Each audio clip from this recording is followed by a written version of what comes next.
bahwa Pak Jokowi sendiri sudah merestui bahwa nama beliau saya semarkan menjadi anak saya yang ketiga bernama Joko Widodo bin Rusdi Ahmad. Ini di tangan beliau langsung, dan sangat bahagia beliau, sangat bersyukur bahwa masih ada banyak orang bertanya kenapa Pak Jai, Pak Ketua memberi nama Pak Jokowi. Pak Jokowi membantah Hasto. Nah, akhirnya Pak Jokowi angkat suara juga, merespon pernyataan Hasto Kristianto soal isu minta tambahan jabatan presiden menjadi 3 periode.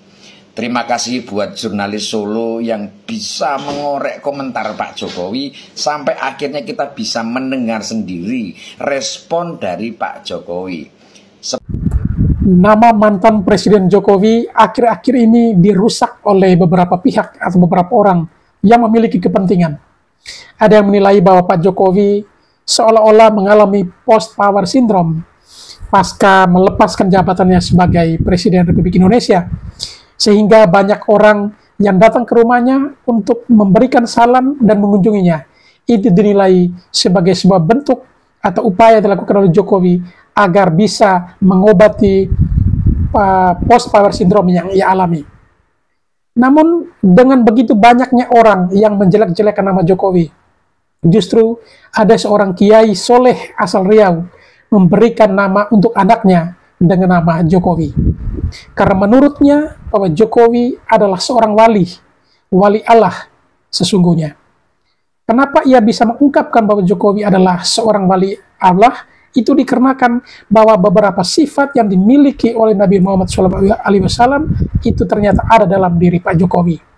Seringkali diserang, seringkali difitnah, dicaci maki, diomongin macam-macam, beliau tetap tenang dan tidak pernah membalas itu semua. Dan itulah menurutnya bahwa ciri-ciri seorang wali itu seperti itu. Dan ada seorang netizen yang mengungkapkan, jikalau pemilihan Presiden Republik Indonesia ini tidak ada batasan hanya 2 periode atau memungkinkan untuk bisa seumur hidup, barangkali Jokowi akan menjadi presiden seumur hidup. Pernyataan netizen ini bagi saya itu adalah bukan sesuatu yang berlebihan, tetapi mungkin menurutnya itu beliau sangat merasakan apa yang pernah dibuat oleh Pak Jokowi untuk bangsa besar ini. Ia pernah mengharumkan nama bangsa ini ke kancah internasional. Dan banyak hal yang ia telah perbuat dan ia tinggalkan selama ia menjabat sebagai presiden. Bagi saya juga akan sangat sepakat jika bisa seumur hidup, mungkin saja Pak Jokowi bisa menjadi presiden seumur hidup. Kira-kira sahabat sekalian, bagaimana komentarnya? Baik, sambil menunggu komentarnya, kita ikuti dulu video-videonya.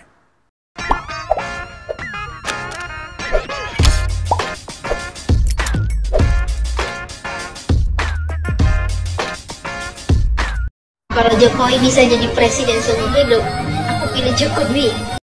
Yang membawa nama Indonesia ke kancah internasional. Yang selama ini nama Indonesia aja orang luar nggak tahu. Sekarang orang sudah berburu ke Indonesia. Karena siapa? Jokowi. Bahwa Pak Jokowi sendiri sudah merestui bahwa nama beliau saya semarkan menjadi anak saya yang ketiga bernama Joko Widodo bin Rusdi Ahmad. Ini di tangan beliau langsung, dan sangat bahagia beliau, sangat bersyukur bahwa masih ada banyak orang bertanya kenapa Pak Jai, Pak Ketua memberi nama Pak Jokowi. Dan beliau hari ini selalu mendapat hujatan, dapat banyak orang yang tidak suka beliau, apakah tidak takut nama Pak Rusdi akan rusak? Tapi nanti ya, karena beliau adalah sifat-sifat wali ada sama beliau. Oleh karena itu, saya bangga dan saya sangat senang dan sangat memberikan apresiasi dan hormat yang setinggi-tingginya kepada Bapak Presiden yang ke-7 ini. Dan beliau Luar biasa, rumah Pak Jokowi menjadi salah satu destinasi wisata di kota Solo. Makin ramai saja nih, kian hari, kian banyak berbondong-bondong masyarakat ingin berkunjung ke rumah Pak Jokowi. Sederhana, mereka hanya ingin sekedar melihat dari dekat, ingin bersalaman, dan yang lebih penting, mereka bisa berfoto selfie bareng Pak Jokowi, bikin konten bareng Pak Jokowi. Ini membuat para pembenci, para pengkritik semakin kepanasan, kejang-kejang luar biasa. Bagaimana tidak, Pak Jokowi diserang bertubi-tubi dengan berbagai isu. Mulai dari pemberitaan OCCRP, Pak Jokowi dinobatkan menjadi presiden terkorup di dunia. Bahkan sekarang yang terbaru soal pagar laut, muaranya juga Pak Jokowi yang dipersalahkan. Terus Jakarta banjir nih kali ini, itu juga masih mengait-ngaitkan Pak Jokowi yang dulu pernah menjadi gubernur Jakarta. Luar biasa. Tetapi yang lain, mantan-mantan gubernur Jakarta yang lain sama sekali tidak dipermasalahkan atau tidak diungkit bagaimana kinerjanya. Memang sekali lagi lakonnya, judulnya selalu ada Pak Jokowi. Bahkan sekarang kepuasan masyarakat Indonesia terhadap 100 hari kinerja Presiden Prabowo Gibran itu juga dikait-kaitkan dengan Pak Jokowi, dibanding-bandingkan dengan Pak Jokowi. Mereka lupa ya, padahal Pak Prabowo yang dibawa, program-program yang dibawa adalah program keberlanjutan. Tetapi sekali lagi mereka berusaha betul supaya nama Pak Jokowi hilang dari peredaran, hilang dari hati, dari rasa cinta masyarakat yang luar biasa. Makanya dibandingkan, wah sekarang Prabowo hebat. Nah, di zaman Pak Jokowi ini nggak mungkin terjadi. Nih sekarang banyak kasus-kasus besar korupsi bisa terungkap oleh KPK, oleh lembaga hukum. Coba di zaman Pak Jokowi, sulit. Nah, seolah-olah begitu, dibandingkan begitu ya. Ketika zaman Pak Jokowi jeleknya luar biasa. Padahal kalau kita mengingat ya, siapa partai di belakang Pak Jokowi? Ya PDIP. Ya, dulu mungkin angka kepuasan 100 hari Pak Jokowi lebih rendah daripada sekarang zaman Pak Prabowo. Ya jelas, lihat siapa partai-partai pendukungnya. Dulu PDIP yang mendominasi. Kita tahu partai mana yang paling korup di Indonesia. Coba Google, coba searching, coba di riset. Partai mana yang paling korup di Indonesia. Saya nggak usah sebut ya. Maka tidak heran di pemerintahan Pak Jokowi pertama angka kepuasannya tidak sehebat atau tidak setinggi dengan masa Pak Prabowo sekarang ini yang didukung oleh mayoritas partai selain PDIP. Ingat, Pak Prabowo didukung selain PDIP, ya, koalisi besar. Dan hebatnya atau ditambah dukungan dari Pak Jokowi yang punya angka approval rating yang begitu menawan, tinggi sekali di mata masyarakat Indonesia di akhir masa pemerintahannya. Jelas ini semakin mengangkat citra baik Pak Prabowo, ya, baik di bidang hukum, sosial, politik, di bidang ekonomi, kesejahteraan masyarakat. Harapan masyarakat sangat tinggi kepada Pak Prabowo. Nah, ini luar biasanya. Tapi sekali lagi seolah-olah ini para pembenci, para pengkritik terus membanding-bandingkan bagaimana Pak Jokowi itu lemah, bagaimana Pak Jokowi itu gagal dalam memerintah Indonesia. Yang hebat sekarang Pak Prabowo. Nah, narasi-narasi itu dibangun. Tujuan mereka bagaimana Pak Prabowo bisa berpisah dengan Pak Jokowi, bisa lepas dari bayang-bayang Pak Jokowi, tidak menjadi bonekanya Pak Jokowi. Justru anggapan mereka ini sangat merendahkan Pak Prabowo. Pak Prabowo tahu persis bagaimana harus berposisi. Dia bisa menjaga dengan semuanya, ya, dengan Megawati juga baik, dengan PDIP juga baik, apalagi dengan Pak Jokowi. Ya pasti akan lebih baik hubungannya Pak Prabowo dengan Pak Jokowi. Nah, cuma hebatnya Pak Prabowo, dia sekarang benar-benar diidolakan oleh para pengkritik, pembenci Pak Jokowi. Ya, terus dinarasikan, diopinikan, dibandingkan bahwa Pak Prabowo lebih hebat dari Pak Jokowi. Itu yang mereka inginkan dan targetkan. Bagaimana Pak Prabowo bisa benar-benar lepas dari Pak Jokowi dan akhirnya bisa menyingkirkan yang namanya Gibran. Itu target mereka. Nah itu, tapi saya yakin Pak Prabowo tahu persis bagaimana memosisikan diri beliau, ya, akan tetap berada di barisan Pak Jokowi. Saya yakin, artinya bukan serta-merta terus di bawah bayang-bayang Pak Jokowi. Tidak, Pak Prabowo sangat independen. Dia tahu mana program kebijakan yang terbaik untuk rakyatnya, untuk masyarakatnya. Dan saya yakin komitmen beliau itu sungguh-sungguh. Bagaimana kebijakan pemerintah semuanya berorientasi kepada kepentingan, kebutuhan masyarakat Indonesia. Tetapi Pak Prabowo tahu dia tidak mungkin akan meninggalkan Pak Jokowi yang sudah mengantarkan beliau menjadi presiden dengan menggandeng Gibran yang didukung kuat oleh Pak Jokowi. Saya yakin, termasuk juga ini ya, soal IKN. Wah, di zaman Pak Prabowo IKN gak bakal dilanjutkan, pasti akan mangkrak. Ya, legasi Pak Jokowi gagal soal IKN. Ternyata Pak Prabowo sudah menyetujui anggaran 48 lebih triliun untuk pembangunan tahap kedua IKN. Bahkan di 2028 IKN siap menjadi ibu kota politik. Artinya infrastruktur untuk eksekutif, legislatif, yudikatif itu sudah siap di IKN. Sehingga 2028 sudah bisa ditempati. Ini lagi-lagi para pembenci, para pengkritik semakin kepanasan saja ya. Nah, jadi jangan mimpi bahwa Pak Prabowo tidak melanjutkan program-program Pak Jokowi. Kalau mengevaluasi, ya pasti mana program-program yang tidak efektif, tidak efisien, menghabiskan anggaran yang orientasinya bukan kepada rakyat. Itu pasti akan dipangkas. Zaman Pak Jokowi juga begitu. Bagaimana perjalanan dinas, bagaimana rapat-rapat di hotel juga dieliminasi, kurangi betul.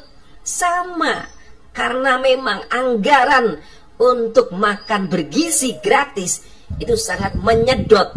Jadi bagaimana Pak Prabowo berpikir keras supaya orientasi dari keuangan negara ini untuk kesejahteraan, kebahagiaan masyarakat Indonesia.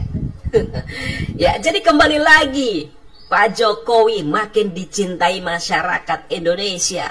Masyarakat yang berkunjung ke rumah Pak Jokowi berbondong-bondong, tidak peduli dengan isu-isu yang terus menggiring kejelekan-kejelekan Pak Jokowi, ya, kekurangan-kekurangan Pak Jokowi. Mereka tidak peduli, mereka yang penting bahagia bersama Pak Jokowi, cinta dengan Pak Jokowi, bisa foto, bisa bersalaman. Itu sudah lebih dari cukup untuk bisa membahagiakan masyarakat Indonesia. Sehingga meskipun Pak Jokowi sudah tidak lagi menjabat menjadi presiden, sudah menjadi mantan presiden, tetapi kehadirannya, eksistensinya masih dirasakan betul oleh masyarakat, bahkan mayoritas masyarakat Indonesia. Jadi Pak Jokowi ibarat pemain bola, adalah beliau seperti Cristiano Ronaldo. Hatersnya, pembencinya banyak, tapi para pencintanya, penggemarnya jauh lebih banyak. Terima kasih, ini hanya konten pribadi saya. 200 hari nanti kita akan lihat akan banyak orang-orang Jokowi yang kemungkinan masuk penjara, termasuk Budi Ari ini. Tersangka dulu lah. Oh iya, kan sudah diperiksa dan segala macam. Kita akan lihat nanti. Jangan-jangan itu tadi mengadu kan. Ini kan juga memperburuk situasi di pemerintahan. Oh, ada loyalis ganda. Loyalitasnya kepada presiden yang lama. Kesempatan menurut saya pada Prabowo. Lebih baik nonaktifkan dia. Atau jangan tanggung-tanggung. Reshuffle. Anda tadi bicara survei, Bu. Dari 10 menteri yang kemudian dinilai buruk, rata-rata memang orang-orang lingkaran dari Presiden Jokowi. Ya, ya. Manajemen komunikasi publiknya buruk, Bu. Bisa dilihat. Jangan-jangan seperti Bung Indra, jangan-jangan nangis itu. Budi Ari mengadu kepada Jokowi kan. Ya, kalau saya sih bacanya akun-akun anonim. Tapi akun-akun anonim ada 2 kategori bagi saya. Ada akun anonim yang benar-benar buzzer, ada akun anonim itu benar-benar intel. Nah, saya harus membaca dulu. Apa mereka menyampaikan informasi atau sebaliknya. Tetapi apa artinya dengan Jokowi tetap menjadi sentrum di sisi lain? Itu abang melihat dalam 100 hari apakah makin naik ininya apa pamornya atau menurun? Saya kira dengan sendirinya secara alamiah itu akan turun, Bu. Karena akan turun, maka dia bikin aktivitas-aktivitas terus. Misalnya touring, sepeda motor dan segala macam. Dan nggak main-main ya? Iya. Sepeda motor yang dipakai juga nggak main-main. Iya. Mahal ya? Iya. Dan yang touring juga kelompoknya dari banyak juga. Coba dari Jakarta kan ya? Ya. Contoh Pak Harto begitu selesai, udah. Presiden Soekarno kurang besar apa? Selesai. Presiden Soeharto, Habibie juga sekalipun. Pak Harto paling mancing ya? Ya, seperti itu. Yang dulu Pak SBY juga melukis, ya? nyanyi, begitu-gitu kan? Tidak mengumpulkan massa. Ya. Ini kan mengumpulkan massa. Nah, menurut saya ini juga tanda-tanda Jokowi akan terus melawan, Bu. Melawan? Melawan. Melawan, merawat dan melawan? Iya. Karena ada ambisi. Ambisinya adalah menjadikan anaknya yang tidak layak itu untuk jadi presiden. Ini harus kita tentang, Bu. Silahkan kalau lewat jalur yang baik. Sekarang partai politik siapa yang mau? Golkar. Yang katanya MKGR. Enggak tuh. Enggak. Kosgoro. Enggak juga itu. Ya. Sampai sejauh ini belum. Iya. Saya kira situasi tidak mungkin. Jadi ya orang kalau mau menjadi presiden ya harus masuk partai politik lewat jalur partai politik tidak. Karena didukung oleh satu partai politik atau gabungan partai politik. Jadi betul-betul menurut saya secara komunikasi politik Gibran lemah. Gak kuat. Upaya menaikkan citra model bapaknya lewat program-program populis ini juga orang sudah hafal. Gaya lo pencitraan doang. Kan sama dengan lapor Mas Wapres. Sekarang udah gak ada lagi. Gitu. Gak mungkin lah. Ini begini, kalau kita lihat ke depannya. Iya.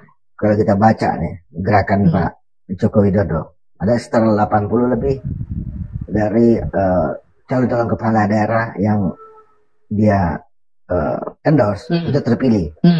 Termasuk Bobby ya. Bisakah misalnya 80 kepala daerah ini menjadi vehicle, menjadi kendaraan untuk mengaktifasi kehadiran Gibran yang banyak di daerah itu. Gibran banyak nanti ke Sumatera Utara. Gibran banyak ikut kegiatan di Jawa Tengah yang dimenangkan oleh siapa? Oleh sosok yang didukung oleh Jokowi gitu. Dan Gibran juga hadir sebagai wakil presiden di area kepala-kepala daerah yang didukung oleh atau di-endorse sama Pak Joko Widodo. Begini Bu, salah satu program yang kemarin muncul, bagaimana Presiden Prabowo memangkas anggaran sampai tingkat pemerintahan daerah. Ya. Kalau ini juga dipangkasi semua, Kementerian Luar Negeri pun jadi seperti Kementerian Dalam Negeri kan? Mau bikin program keluar nggak bisa. Apalagi yang dilakukan di pemerintahan desa atau pemerintahan daerah maksud saya. Sulit juga bergerak. Nah, jadi ketika kemarin yang di-endorse oleh Jokowi menang, karena memang Bung, saat itu pada saat pendaftaran Jokowi masih jadi presiden. Pengaruh Jokowi masih kuat. Tapi begitu Jokowi sudah tidak jadi presiden, saya kira akan berubah tuannya. Tuannya menjadi tuan Presiden Prabowo, bukan tuan Jokowi lagi. Saudara, hal yang paling membagongkan nih buat PDIP, setiap kali Hasto buka mulut bersuara selalu bikin blunder. Ya, sekalipun sekarang ini sudah menjadi tersangka, mati-matian elit PDIP yang pro Hasto Kristianto bela mati-matian bahwa Hasto itu dikriminalisasi. Dan yang lebih membagongkan lagi yaitu Pak Jokowi yang mengkriminalisasi. Luar biasa. Dan tiba-tiba dia bikin surat pernyataan lagi pasca pengumuman KPK sebagai tersangka. Dia katakan saya siap dipenjara seperti perjuangannya Bung Karno.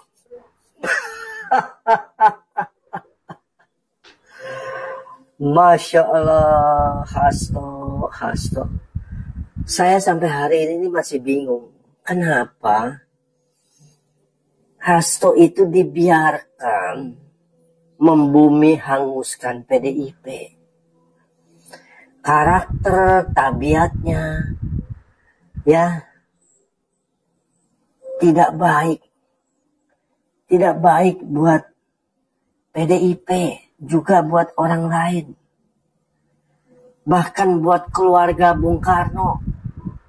Ya, terah Soekarno itu bisa rusak gara-gara seorang Hasto. Saya nggak tahu kenapa tetap dibiarkan. Dia menyamakan dirinya sebagai seorang Bung Karno, ya. Tapi beda perjuangan. Kalau Bung Karno membela negara, membela bangsa, ya, berjuang melawan Belanda, penjajahan. Hasto membela Harun Masiku. Ini kan ironi. Apa yang mau dibangun Hasto? Dan luar biasanya, yang lebih membagongkan lagi, ya, Rocky Gerung, Koni. Jadi saya perhatikan, ya, memang kalau monyet memang berteman dengan monyet, nggak bisa. Monyet berteman dengan singa gitu ya. Ya, nggak bisa.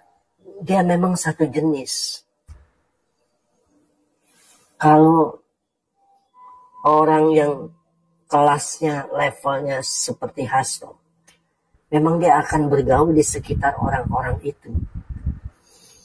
Hasto menjadi haters, bagian daripada orang yang membenci Jokowi. Ya, nah itu ada kelompoknya tuh, luar biasa. Ya, jadi sangat memprihatinkan sekali saudara. Drama Hasto ini akan kita lihat. Ya, apalagi dia katakan, saya banyak video-video dan sudah disimpan di Rusia, ya, oleh Koni, dititipkan. Wah, ini lebih hebat lagi. Kenapa baru sekarang dia katakan, kenapa nggak dari dulu? Sudah 10 tahun ikut di dalam kekuasaan.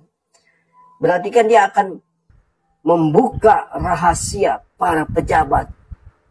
Ya, istana sudah menyebutkan. Kami sarankan Pak Hasto segera buka itu. Ya, saya sendiri pribadi penasaran. Ayo, Hasto, buka. Jangan cuma omdo doang. Karena saya tahu sesumbar Anda itu isinya pepesan kosong. Pak Jokowi membantah Hasto. Nah, akhirnya Pak Jokowi angkat suara juga, merespon pernyataan Hasto Kristianto soal isu minta tambahan jabatan presiden menjadi 3 periode. Terima kasih buat jurnalis Solo yang bisa mengorek komentar Pak Jokowi sampai akhirnya kita bisa mendengar sendiri respon dari Pak Jokowi. Seperti apa tanggapan beliau? Mending kita lihat langsung saja. Ini dia. Ini dari Pak Asung punya bukti video-video terkait Bapak dan akan mengeluarkan video-video itu sebagai senjata itu gimana? Ya nggak apa-apa. Kalau nanti harus dipanggil untuk dimintai keterangan seperti apa Pak? Kalau Pak ya misalkan Pak Hasto mengungkapkan seperti itu, kemudian dari pihak proses hukum perlu meminta keterangan Pak Jokowi, diberi keterangan.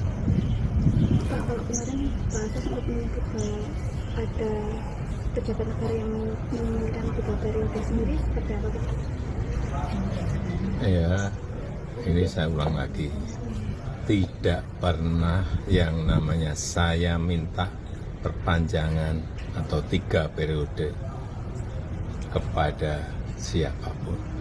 Tanyakan saja ke Ibu Mega, atau tanyakan saja ke Mbak Puan, atau tanyakan saja ke partai-partai. Kapan, di mana, atau siapa yang saya utus? Enggak pernah ada. Ya, jadi jangan menjadi framing jahat seperti itu. Enggak baik. Merugikan ya Pak? Nah, sudah kita lihat sendiri kan, Pak Jokowi woles soal gertakan Hasto yang katanya punya koleksi video barbuk alias barang bukti. Tapi dengan tegas juga Pak Jokowi juga menantang. Silahkan tanya ke Bu Mega, Mbak Puan, atau partai-partai apakah beliau pernah meminta tambahan jabatan 1 periode atau mengutus seseorang untuk menyampaikan itu. Lagian Mbak Puan kan juga sudah pernah mengklarifikasi soal ini ketika Adiana Pitupulu kayak Hasto ini bilang kalau Pak Jokowi minta tambahan 1 periode lagi ke Ibu Mega. Jangan-jangan Hasto ini dapat bahannya dari Adiana Pitupulu dan kekeh menganggap itu benar. Tapi mari kita lihat sendiri klarifikasi dari Mbak Puan Maharani. Silakan. Namun Puan membantah usulan tersebut datang dari Presiden Joko Widodo seperti yang mencuat dari pernyataan Wakil Ketua Tim Koordinasi Relawan Pemenangan Pilpres PDIP Adiana Pitupulu di salah satu TV swasta. Puan lantas menegaskan Presiden Joko Widodo tak pernah meminta jabatan 3 periode baik ke partainya secara resmi maupun ke Ketua Umum PDIP Megawati Soekarno Putri. Yang bisa saya sampaikan bahwa sesuai dengan sesuai dengan konstitusi, jabatan presiden itu adalah 2 kali, 5 kali 2 kali gitu, 10 tahun. Jadi kalau kemudian ada perpanjangan itu mekanismenya dari mana, kemudian seperti apa, kan waktu itu tidak ada mekanisme yang kemudian memungkinkan untuk kita melakukan perpanjangan atau melakukan 3 periode. Tapi benar Mbak, Pak Jokowi pernah datang ke Bu Mega untuk meminta hal itu Mbak? Oh enggak pernah. Nggak pernah, setahu saya nggak pernah beliau meminta untuk perpanjangan 3 periode. Jelajahi cara baru mendapatkan informasi. Sudah ya, kita sudah melihat dua statement. Pertama dari Pak Jokowi, yang kedua dari Mbak Puan Maharani. Jadi kok masih bisa-bisanya ya Om Hasto ini kekeh sumekeh menyatakan di depan media, di depan publik, di depan rakyat Indonesia bahwa Pak Jokowi meminta pengajuan tambahan 1 periode untuk menjadi presiden. Bahkan beliau bilang katanya punya video-video yang berisi barang bukti keterlibatan pejabat negara. Pak Hasto, Anda sudah meniup peluit. Mulai dan hadapi saja semuanya. Kalau memang Anda benar, bagus juga buat bangsa ini. Tapi kalau tidak, mohon dipertanggungjawabkan. Semoga bermanfaat. Secara umum, seorang wakil adalah membantu pimpinannya. Ya. Gibran Rakabuming setelah dilantik sebagai wakil presiden langsung melaksanakan berbagai agenda. Di hari pertama, ia langsung menerima tamu negara. Kemudian dilanjutkan dengan mengunjungi proyek pembangunan MRT fase 2. Gibran juga kerap mengunjungi warga, antara lain mengunjungi dan menyalurkan bantuan untuk korban bencana keretakan tanah di Sukabumi, Jawa Barat. Ya saya kira peran secara umum seorang wakil adalah membantu pimpinannya. Ya. Di bidang apa? Di bidang apa saja yang ditentukan. Jadi mewakili apabila presidennya berhalangan, umpamanya saya ke luar negeri, tentunya beliau harus menjadi pimpinan ad interim. Pemerintahan Prabowo Gibran juga tak lepas dari kritik. Salah satu yang memantik kontroversi adalah usulan Prabowo agar pemilihan kepala daerah tidak lagi dipilih secara langsung oleh rakyat, melainkan dipilih oleh DPRD.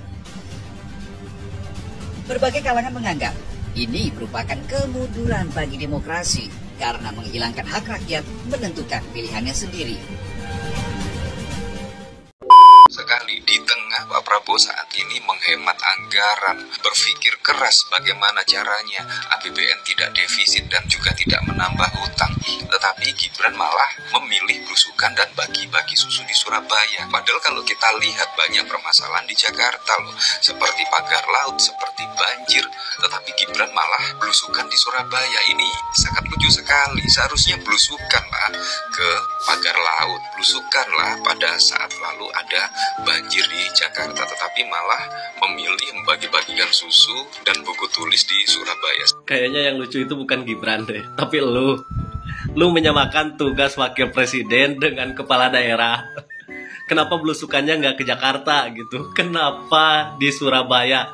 Lah, dia itu wakil presiden dan Surabaya itu bagian dari Indonesia. Kalau terus-terusan belusukan di Jakarta, buat apa ada kepala daerah? Tapi kalau misalkan lu Gibran harus belusukan di Jakarta, bulan Januari saja Gibran beberapa kali belusukan di Jakarta. Bahkan sampai kemarin saja Gibran mengunjungi salah satu sekolah di Jakarta untuk meninjau program makan bergizi gratis. Jadi ini berbicara bukan tentang Gibran tidak pernah belusukan ke Jakarta, tapi Gibran tidak pernah belusukan ke tempat yang lu harapkan, yang lu mau. Dan lu mempertanyakan kenapa Gibran bagi-bagi susu di tengah Bapak Prabowo yang sedang menekan pengeluaran. Lu tahu nggak, makan bergizi gratis dan susu gratis itu adalah program Bapak Prabowo dan Gibran. Namanya program yang harus dijalankan. Tentang dugaan korupsi nepotisme dan tindak pidana pencucian uang. Inilah para gerombolan sakit hati, gerombolan pemecah belah, dan juga barisan-barisan yang kalah dalam pemilu. Mereka memfitnah, merendahkan, dan meremehkan Pak Jokowi kan. Inilah yang terjadi. Kita sudah tahu gitu loh. Inilah kelompok-kelompok barisan yang datang hanya untuk meminta makan, hanya untuk meminta uang dengan cara yang tidak benar gitu loh. Yaitu dengan cara menghina dan merendahkan keluarga Pak Jokowi. Termasuk meminta bahwa agar Pak Jokowi dihukum karena telah melakukan korupsi. Kalau memang Pak Jokowi melakukan korupsi, tak mungkinlah banyak begitu proyek infrastruktur yang tertata rapi, yang terselesaikan dengan baik. Inilah para gerombolan-gerombolan sakit hati. Gerombol sakit hati ini tidak bisa menyerang Pak Jokowi dengan cara-cara yang pelan. Mereka memfitnah gitu loh, agar Pak Jokowi itu diseret karena telah melakukan korupsi. Inilah kebencian-kebencian seperti inilah seharusnya tidak perlu diberikan tempat di negara ini. Inilah gerombolan-gerombolan sakit hati yang tidak perlu diberikan ruang dan tempat untuk bersuara di negara ini, karena keberadaan mereka hanya menjadi hama dan sampah di negara ini. Dulu dibangunin jalan tol, protes katanya jalan tol nggak bisa dimakan. Sekarang dikasih makan sama susu, protes juga. Jadi maunya apa sih, Dul? Baik sahabat sekalian, demikianlah beberapa buah informasi yang coba saya reaksi pada kesempatan kali ini.